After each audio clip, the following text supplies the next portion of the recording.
Okay, hi guys, my name's Karen. So this presentation is about what you should know as teachers about the human brain. Let me preface this with, I am not a brain researcher. Like I don't go into the, I don't know, a brain lab and dissect brains, right? But this is about, from a teacher's perspective, some things that are gonna help us make things better for our students in the classroom. Okay? I work in the linguistics department here on campus, and you can come find me anytime you want. Okay? We're going to start with an activity. I'm going to show you 3 pictures, and each picture will be different, and I just want you to look quickly. Now, I need to tell you that these pictures, I'm going to kind of go through them quickly, so you're going to want to be paying attention first, or you're going to feel really left out and sad in just a minute when all of your colleagues have seen them. Okay, you ready? So here's number 1. Here's number 2, and here's number 3. Okay. Now I want you to try to write down or think. If you aren't writing, you can remember. What did you see in those 3 pictures? Okay. You could write down colors. If you saw any people, some of you might know where those pictures were taken. Just write down what you can remember from what you saw. Okay, now I want you to turn to somebody near you. We're going to make some friends. And I want you to see if you guys remembered the same details. Okay, and it's not a contest, but see if you remembered the same details.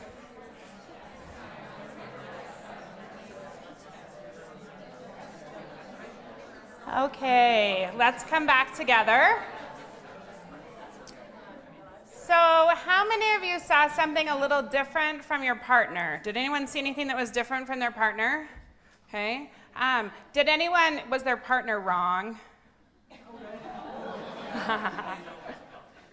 See, and I would be like, I knew I was right. It doesn't matter what everyone else saw.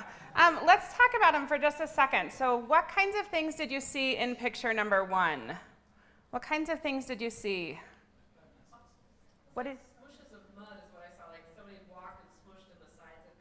I love the technical smushes of mud. Smushes of mud. Anyone see anything else? I saw dinosaur bones. Dinosaur bones. That's very different from smushes of mud. Any other thoughts? I saw snails. Snails. Excellent. Excellent. I saw a dinosaur foot smushing mud.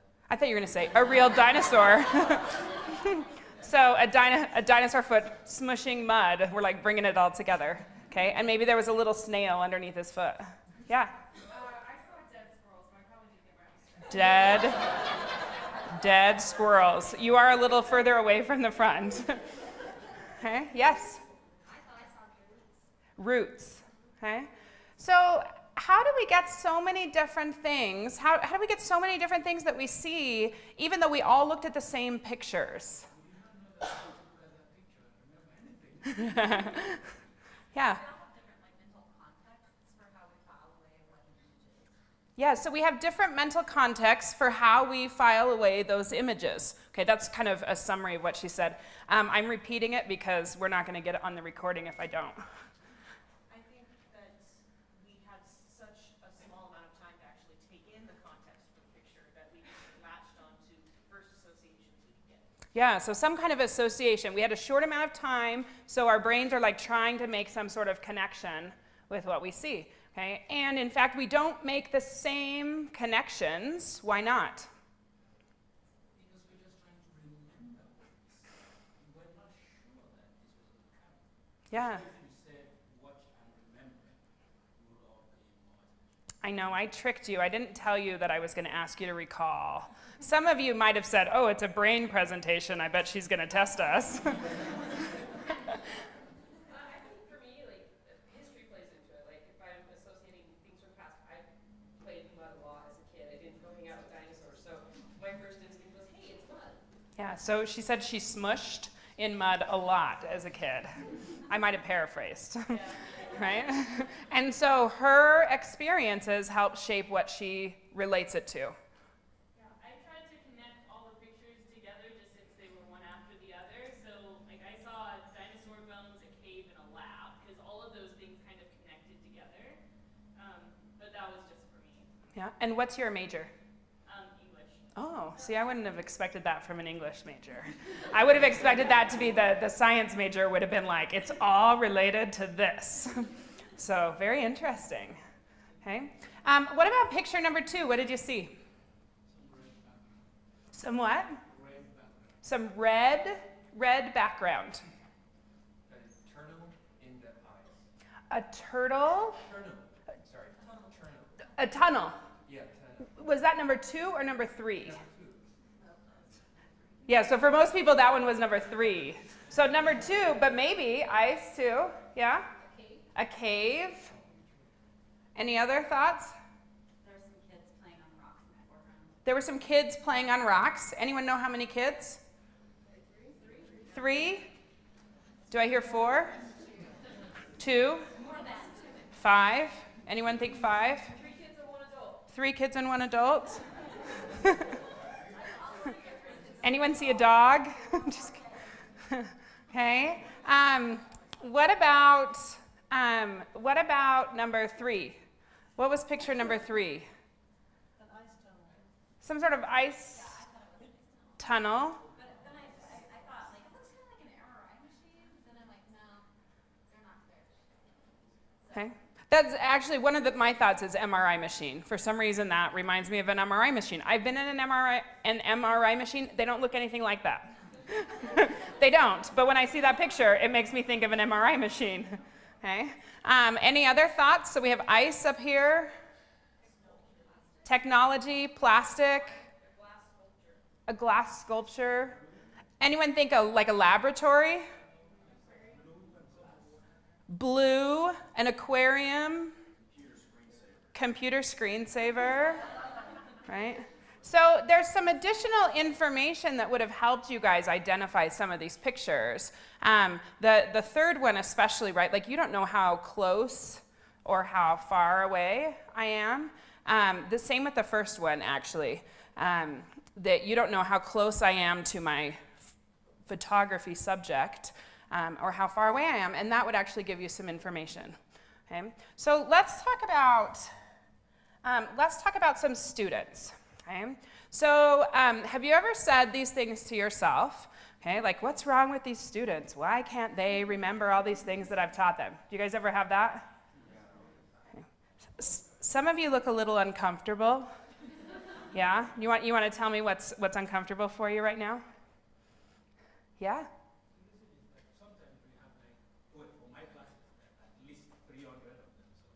That's right. So yeah, it's in terms of the students not being able to remember because we have a lot of things going on. Any of you want to tell me why you're really uncomfortable sitting here right now? I'm like, the girls in the back, I can tell. What did I do wrong? Oh, yeah. Yeah. Are we not going to go back and talk about the pictures? Oh my gosh. I need to know if I'm right or wrong. Yeah, that is so weird. So I wonder if I did that on purpose. Yeah, so several of you sitting here in the room today, you are like internally freaking out. Okay, because I have not closed sort of this learning gap that we've been talking about something and I didn't kind of close the loop and go on. Those of you who are sitting here and it's not bothering you, you have no idea what I'm talking about.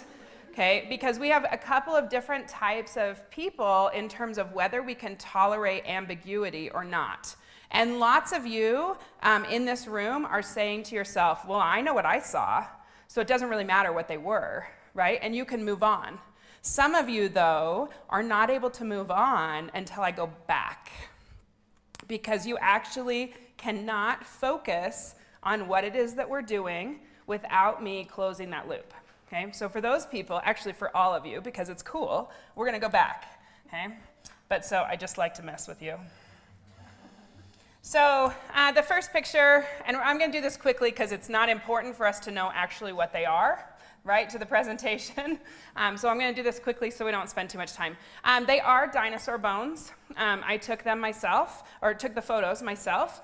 They are from the dinosaur quarry in Utah. If you're new to Utah, you need to make sure you get out of Salt Lake City because there's tons of cool stuff.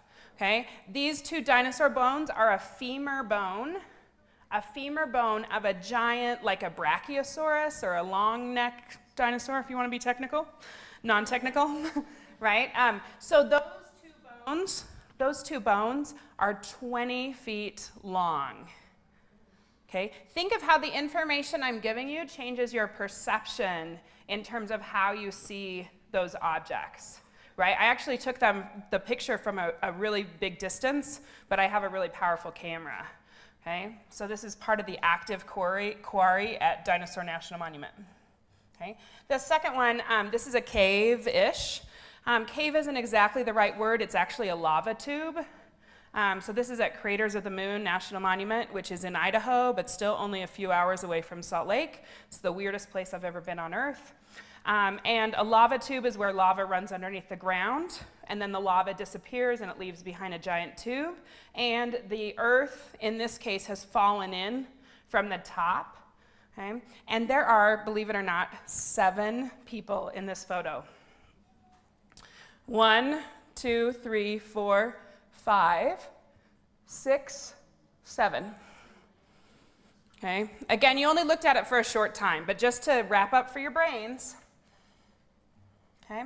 And the third picture was taken, it is ice. Okay? It was taken at the ice bar in Sweden. And that, again, to change your perception, that thing in the middle is a shot glass size. Also made of ice, but non-alcoholic because we are a dry campus. Okay?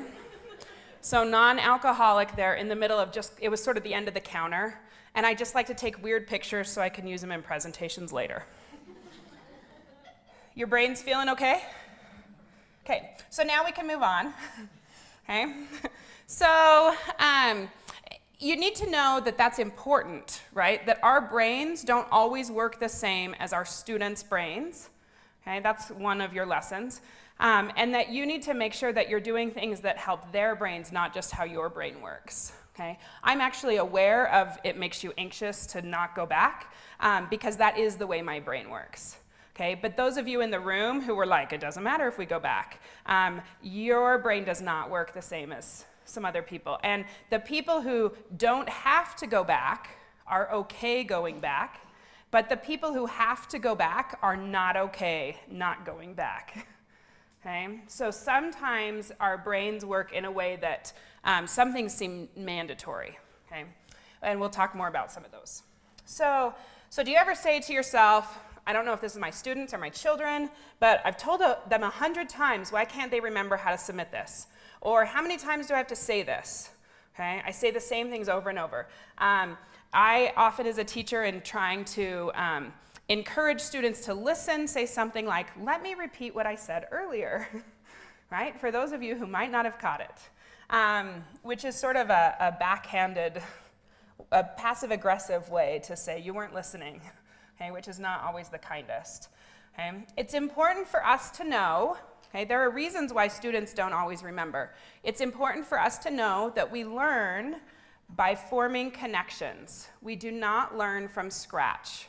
Okay, you had that experience as you looked at those photos. You thought of some things that from your past or from your experiences that they might look like, whether it's your experience seeing a picture or actual in real life smushing in mud. Okay, that's how we form memories. And so we need these connections in order to help our brains cement things. Okay? So in your classes, when you're teaching, you're likely teaching students new material for them. Okay? It's old for you. You're the expert. But you're teaching them new material, and you have to find some way to make the connection for them to something they knew. Okay? These are ways that we learn quicker. Okay? So learning is tied to senses, connections, prior knowledge, emotions, play. If you have like a sandbox in your room, that's the best way for people to learn. I don't know if that works so well in college, but I think every college classroom should have a sandbox. And we learn through positive feedback much better than we do from negative feedback. However, in a university setting, we often are giving mostly negative feedback, right? But positive feedback, we're often better at learning from. Okay? So here's a little picture of our brain.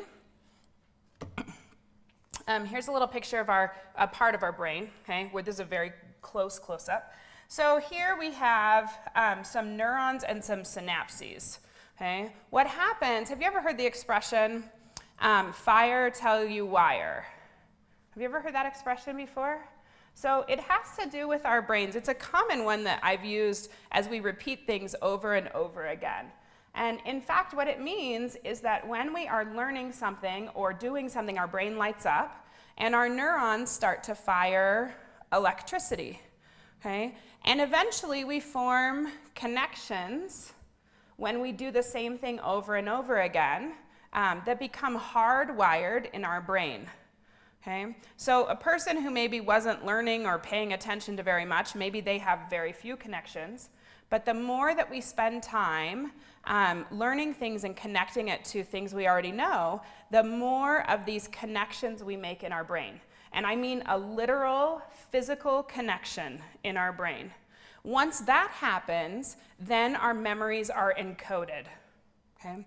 I actually have just kind of a description of that on a handout. So I'm going to start these around. You don't need it really for the presentation, but just to kind of help you remember what it is that we talked about. Okay? So the idea is that these neurons, when we stimulate them with something, we activate them, they are getting all excited. The more excited they get, the more that they can make connections. Okay? So think of a really strong memory in your past. I am not going to ask you to share this, so it can be a very personal, private memory. Think of something that's a really strong memory for you.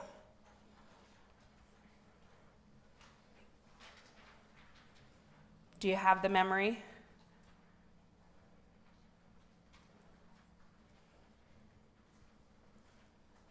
What makes it strong? Yes. So that probably depends on the person. So I'm going to give you one of mine. So here's a really strong memory for me. One of my strongest memories was the moment I decided to get a divorce. Okay, and here's why it's strong. Because there were a lot of emotions involved in it. A lot of really terrible emotions. There were a couple of actual events, like I can remember how it smells. I can remember what the area looked like where I was, okay, without going into too many details. But so I can remember that. Do you guys have a memory in your head? Several of you? Some of you are like, no, I have no memories. Okay? It could be an exciting one, like when you bought a new car. Like, do you remember what your first car kind of smelled like? Do you remember what your mom's house smells like? My mom's house has a very specific smell. If I ever smell it when I'm out somewhere else, I'm like, oh my goodness, thank you. Okay? So what is it that makes the memory strong, right? That was her question. That's my question too. So what is it that makes that memory strong? You don't have to share your memory, but what is it that makes it strong? Yeah? I think for mine, it's that I've shared it since. So for me, it was a birth story, having my child. So I've told that story plenty of times, so it's kind of solidified. Yeah, I have a feeling even without retelling the story of how your child was born, it's still pretty memorable, right? But yeah, so retelling the same event, right, helps us keep that memory alive. In fact, it helps us make those connections, the connections physically actually get bigger, okay? Any other thoughts? For me, it's something that kind of like changed the course of my life. Like it altered the plans that I previously had. Yeah, so it was a big sort of deciding moment. Do you remember the feelings that you had in that moment? Whether they were positive or negative, you remember those feelings? Okay. Yeah. I remember like a physical sensation that I had in the moment. I got a certain email that made me just respond physically in a way that I just felt like sort of like burning feeling and like the redness, like my face got a little bit red. Yeah. That was embarrassing. Okay. My strongest memory that I had is when I was sitting in a room with some big directors and expecting that they know everything about leadership. And this one tiny little lady comes in and asks one question, and all of them were wrong. This is in a very big international organization. They were all wrong, and I can still see those expressions in their faces. You know, Yeah. we're counting on this guy. very interesting. So as you look back, you can visualize a lot of it. You guys ever have that with your memories, that you can visualize things? Okay. It's a memory that's funny and kind of ridiculous, like kind of hard to believe even. Yeah. So in all of these, there's different things that help us, that help our brains remember, right? So we form memorable memories based on the number of sort of a bunch of factors that come together. Now, I want to say that your first chemistry class or your first psychology class will be your most memorable experience. But for some students, it may not be quite the excitement-building memory that you want it to be, right? So I want to tell you some ways that we can make these connections a little bit stronger, okay? So one is that we can use emotions to help form memories.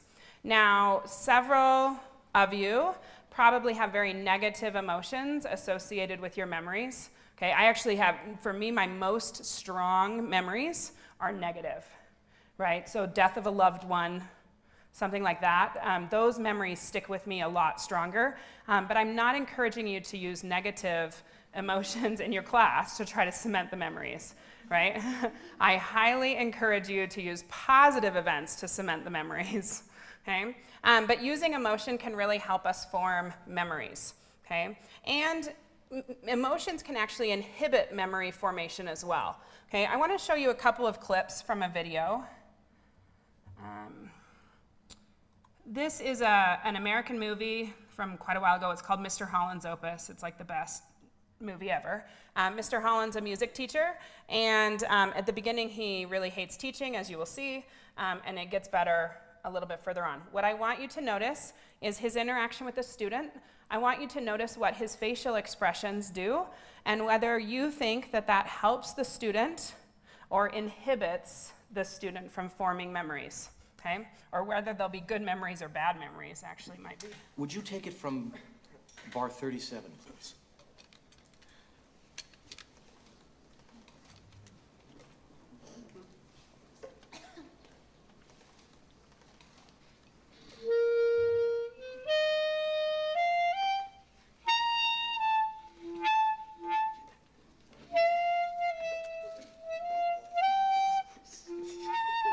Okay.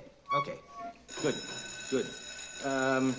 That's enough for today. I'll see you all tomorrow. Very good work. Miss Lang, would you mind hanging for a moment, please?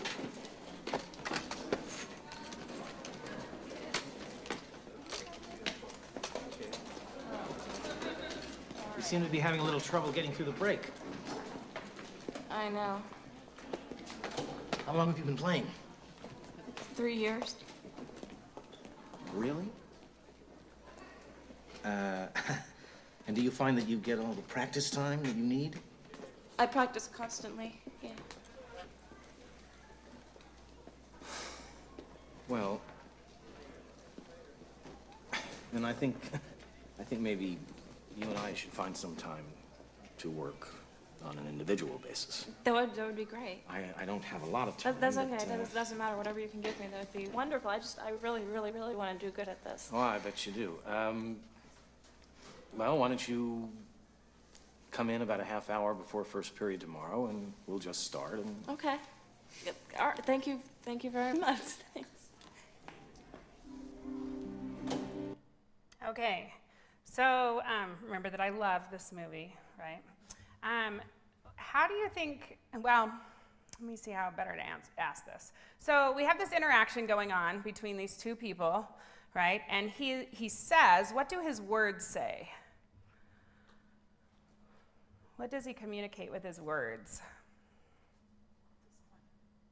So how, can you think of a word that he does with disappointment?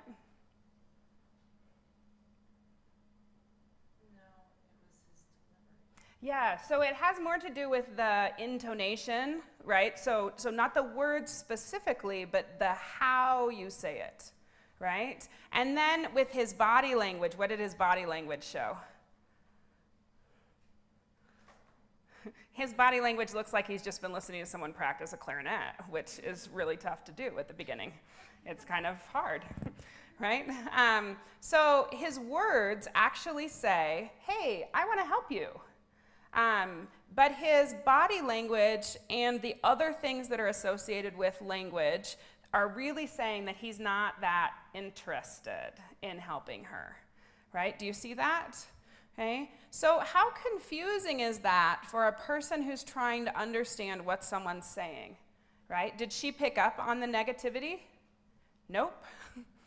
Right? So not all students do, but some students will. And it gets really confusing when you're saying one thing, which is, I really, really want to help you, but your body language says, I don't really want to help you, and you are really terrible, right? My favorite is his big, right? I love his big sigh there, okay? Let's look at another one.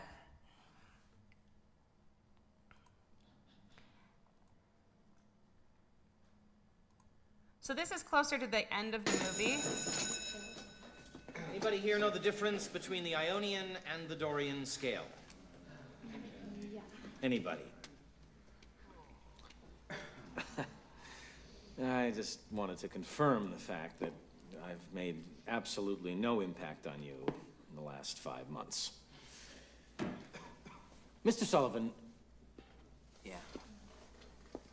What kind of music do you like to listen to? Don't be afraid. Rock and roll. What about you? Rock and roll. You? Classical. Brown noser. Does anybody here like Johann Sebastian Bach? Other than you? I'll bet all of you, whether you know it or not, already like Johann Sebastian Bach.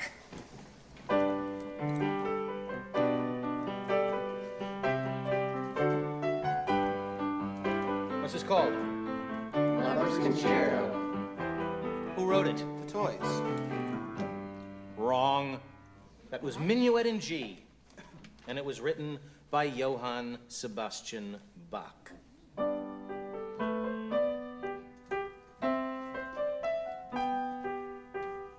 You hear it? Bum, bum, bum, bum, bum.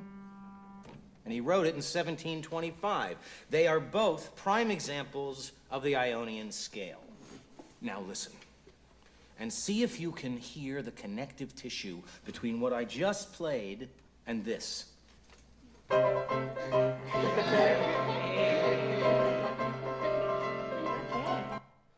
So, of course, this is staged, right? This is not a real classroom. In a real classroom, we'd be even awesomer. But what is it about that second clip that really shows some positive teaching strategies? Okay, I'm going to go so far as to say to help these students remember. Do you think they'll remember that class when he switched from being the dry lecturer to suddenly playing rock and roll in his classroom? Like, that's pretty cool, right? That's what they're going to remember. Okay? Any thoughts about positive things from this that you saw in the clip? Yeah? He asked what the students liked and then took that and ran with it. Yeah, so it wasn't just about what his favorite thing was, right? But he connected with them. Okay, yeah? Pre-assessment. Yep. In fact, he asked them first, right, if they've paid attention to these other things he's talked about, and nobody remembers any of those, right? They were important to him and to his curriculum, right? But there might have been a better way to go through those things. Okay, any other thoughts? He formed connections. Yeah, so very important for me, right? He formed some connections. So connection to something they knew with something that is brand new. He used humor. Yeah. I was going to say something like what you said, how the average thing that a high school student likes, just like rock and roll, is actually connected to something that they consider quite like old or out of date, like a symphony.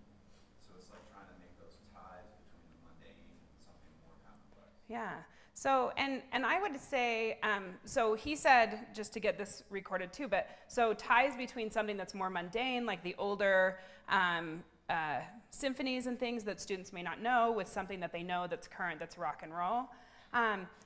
Like, that's valuable for all of us, right? When I go sit in on a class, if I watch a class that I'm not familiar with, the teacher, again, expert, the students are brand new. And so they need those connections in order to start to form memories. So if you want them to remember stuff for your test, and maybe even beyond that, then there has to be some sort of way that is helping trigger that memory formation. Okay? So here's what we do. Okay? We have to, as teachers, know where our students are coming from, what their strengths are, and we have to make the classes student-centered. You've probably heard some of these things before. Okay? It's not new, but when we focus on the students and what they know and what they can know and how we can make those connections, then they are going to be learning the stuff that's important to me better. Okay? We also have to be aware of what we project.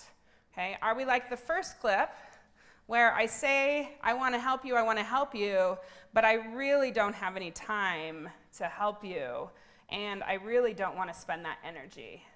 Okay? Because if that's what we're projecting, it actually inhibits students' ability to make those connections. So even if it's in something like this, okay, if it doesn't match, if my body language, my speaking, my tone of voice, if it doesn't match with the things that I'm talking about, it's confusing for you and your brain to take that information in.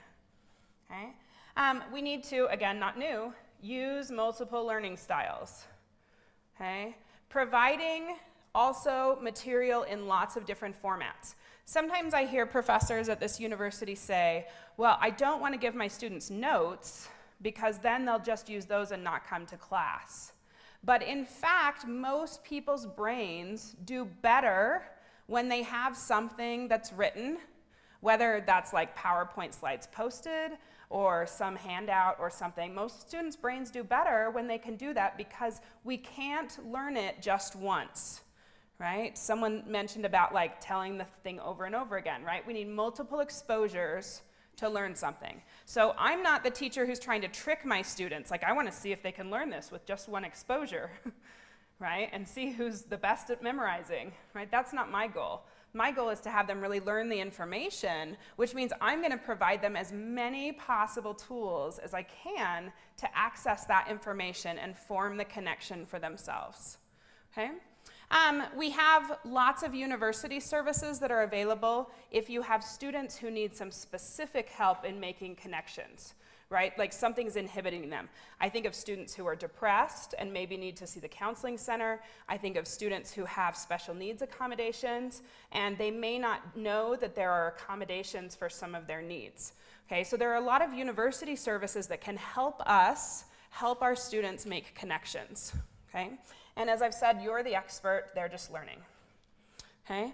I have a quick, another brain activity for us. So you can see my, my word here. Let's see what color it looks like. Does that look orange to you? Ish. Some people are like, no. Does it look purple to anybody? Okay, so we're at least a little close. Okay, so I want you have likely seen something like this before. I want you to tell me the color that you see. Okay, so on this one, you'd either say like orange or yellow, right? And you can say it out loud, it's okay. So on this one, I'd say orange, okay? And when I get to this one, what color do you see? Blue. Okay, do you guys see blue, or does it look like something else to you? Blue, okay, good. All right, so this one?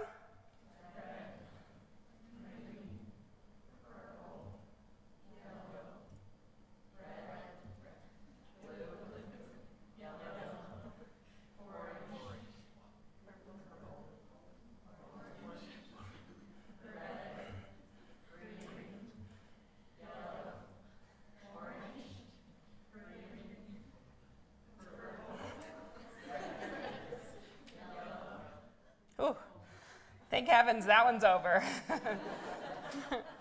Okay. So this is a common thing that's used for a bunch of different reasons.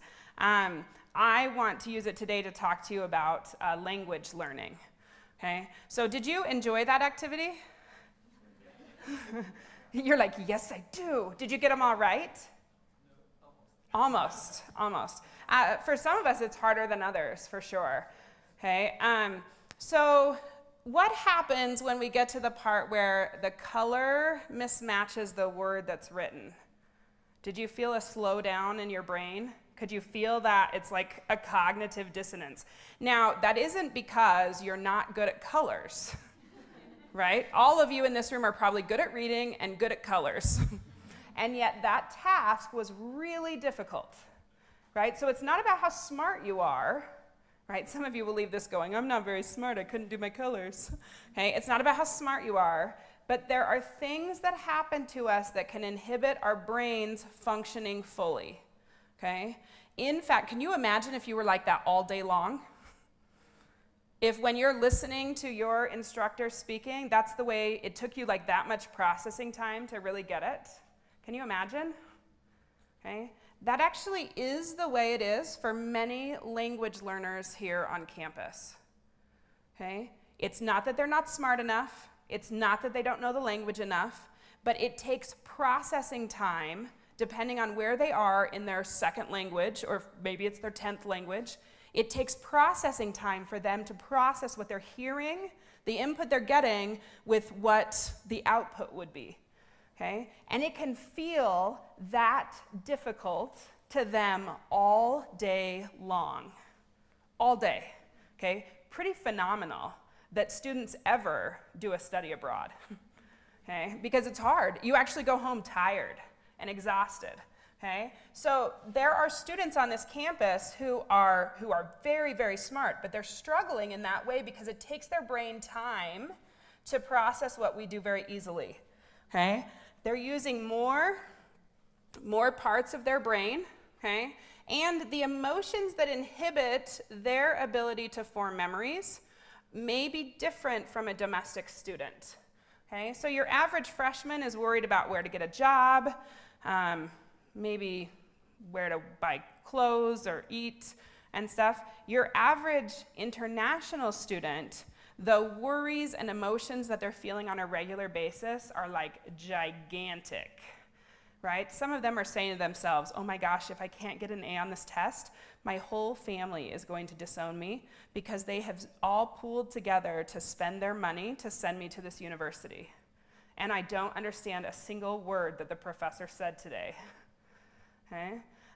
There are students on this campus who are so confused because the food that we sell here looks nothing like the food that they usually buy.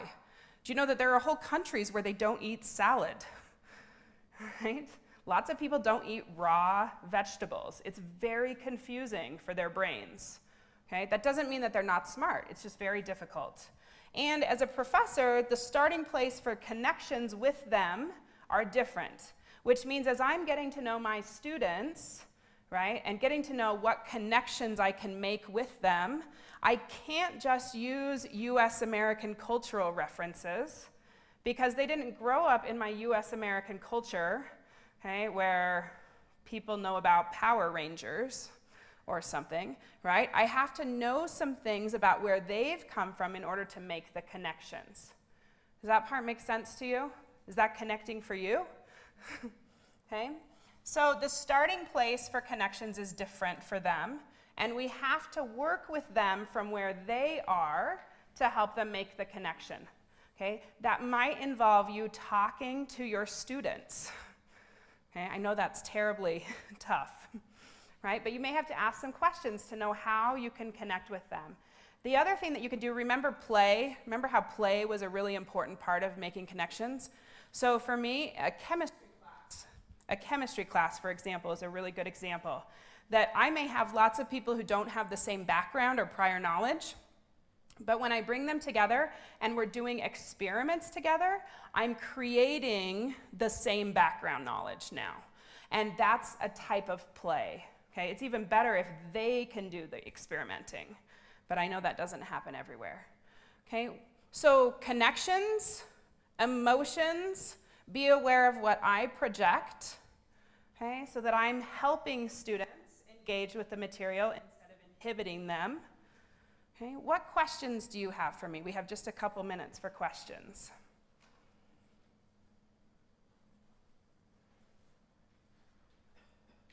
You guys all say, I'm ready for my whole first semester.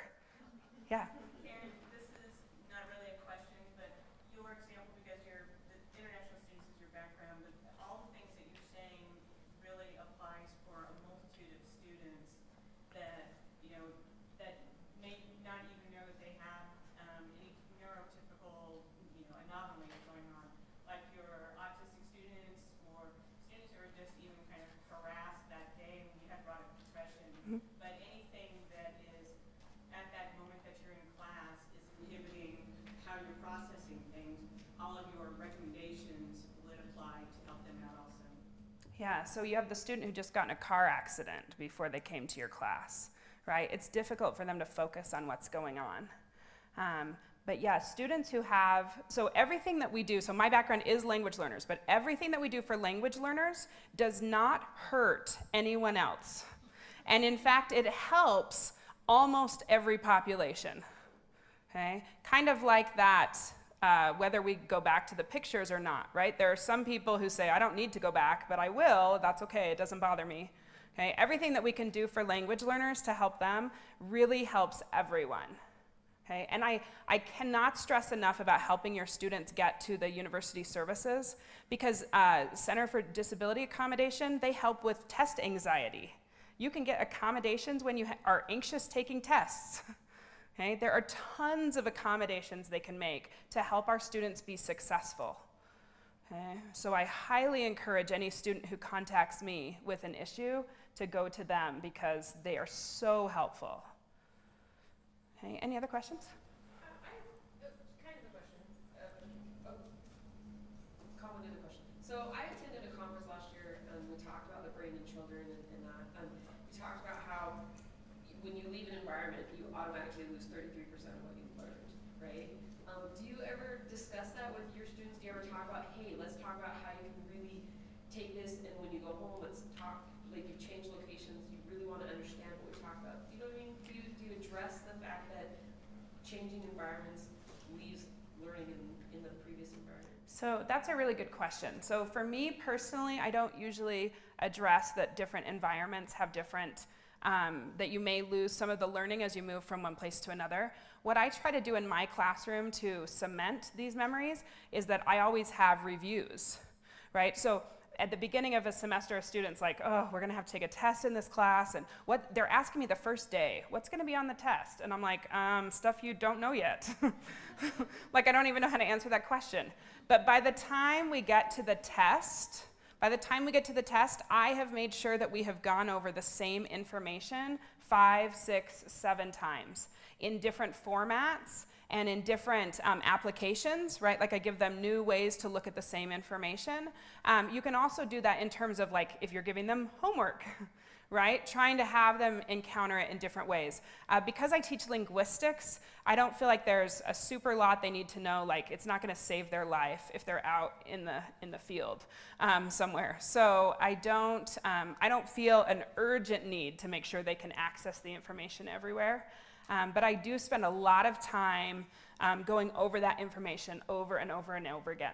And I do tell my students, because they hate group work, I do specifically tell them how it helps their brain over and over and over again. Every time we work together with a partner, I remind them why we're doing it and that it's not for me, it's for them. Can you say more about that? More about how it helps their brain? I can, that's like a whole other presentation. But the short answer is there are 2 ways that it really helps students when they work with their peers. Okay? One way is that they can get information that they wouldn't previously have had. Okay? That one I feel like is the obvious one. The second one is a little more technical. Okay? So there are theories about how we learn, and this is specifically a language learning theory, but I've applied it to everything in the whole world. And it is used for lots of other fields. But basically, when you're at this level, right? So I'm at this level in math. But I'm taking a math class because I want to move up to some higher level. Well, where's my professor? Right? He knows this much about math. And if I'm talking with my professor, sometimes I am not understanding what happens. But when I'm talking to my peers who are also close to this level, they fall in what we call the zone of proximal development. Okay, ZPD, that's by Lev Vygotsky. Okay, when we fall within the zone of proximal development, we're far more likely to engage in that material and put that in our brains. Okay, so that happens far more often when we are working with peers than when we are working with someone above our level. Okay, the same is true for language, but we call it I+1 when it's with language.